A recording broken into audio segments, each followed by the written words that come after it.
Hello and welcome to another An Old Man Watches. And today I'm going to be talking about the 2008 TV miniseries The Devil's Whore. And this miniseries is a fictionalised account of the English Civil War. And by the English Civil War, we mean the war that took place in the 1640s between the Roundheads and the Cavaliers, not the Wars of the Roses from the 15th century or the Barons' Wars from the 13th, or basically any of the other candidates for the title of English Civil War. Just so we're clear about when and where we are in history. And the show purports to be the true account of the life and times of Angelica Fanshawe, though she, and therefore her entire life story, is in reality completely fictional. But, you know, with that said, what we have is Angelica is noble-born, but despite her privileged birth, she's also a free-spirited believer in social justice and a member of Charles I's court, at least until her husband is executed for failing the king in battle. The Civil War, after all, is going on. Left destitute by this, she falls in with the Levellers, a group of, for the time, political radicals who believed in a number of things, including that every adult male should have the vote. Not women, of course. Like I said, they were radical for the time. But yeah, in the mid-17th century, the idea that every adult male should be able to vote was, considered extremely radical. Angelica finds the Levellers' beliefs much more in keeping with her own than those of the people at the court who she used to associate with, and she also finds one of their leaders quite dashing. But dramatic events will continue to plague her life, and they provide the pretext for her to move through several of the other radical political and religious movements of the period, as well as interacting with some of the notable figures of that period, such as Edward Sexby, who planned to assassinate Oliver Cromwell, and of course Cromwell himself, the man who ruled England without actually being a king. So, what is there to talk about in this historical drama / melodrama? Well, fortunately for this video, there are at least 3 topics worthy of discussion. So first of all, let's talk about what they called it. The title, The Devil's Whore, is a deliberately provocative one. It was too provocative for some markets, in fact, where it is known instead as The Devil's Mistress. The title is drawn from the fact that within the fiction, within the show itself, Angelica's enemies call her the Devil's Whore, as a slur against her. I'm not sure the title is a good idea myself. It potentially implies a level of sensationalism that the show just doesn't have. Anyone who grabs this, on the basis of the risque title and hope that it's full of salacious content is going to be disappointed. It's definitely not cut from the True Blood or Strike Back school of lots of sex and nudity in their approach to melodrama. So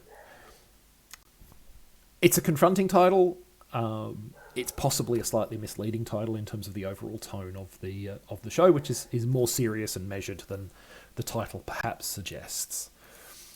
Secondly, there's the cast. The lead role of Angelica is played by Andrea Riseborough. I'm not sure how she pronounces it. She's a talent performer.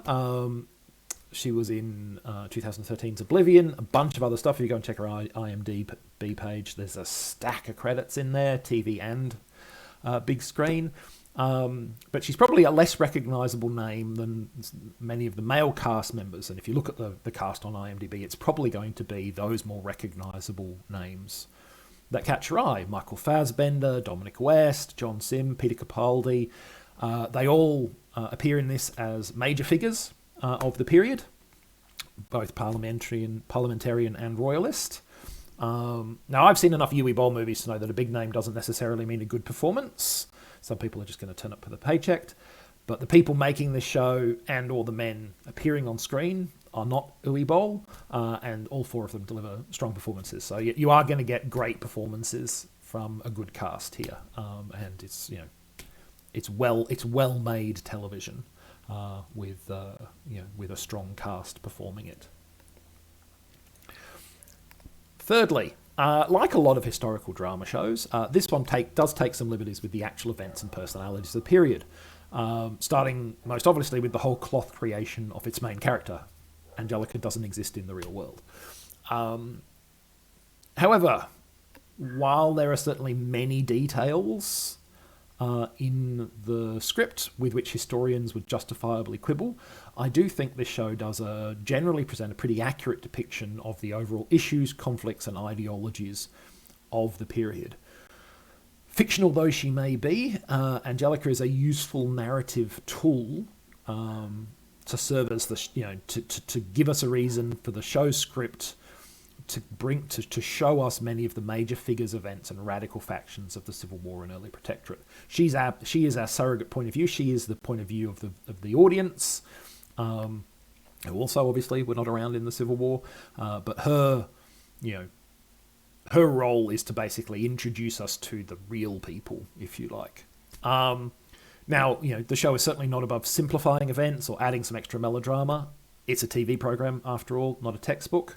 But it's not going to lead you too dramatically astray in providing an introduction to this period of history. If you want to know more about the 17th century and the Civil War, and you don't want to read a book, it's not, you're not going to be egregiously misled by this. It's going to give you a decent kind of basic understanding of what was going on. It's certainly far more true to history than something like Ridley Scott's Gladiator, for instance. Do not watch Gladiator as a work of history. It's not one. So that's The Devil's Whore, or The Devil's Mistress, depending on where you are in the world. Next time, we're going to be talking about gonzo science fiction nonsense and problematic Yellow Peril motion picture, 1967's Battle Beneath the Earth. But that's next time. In the meantime, thanks for watching this one, and I hope you enjoyed it.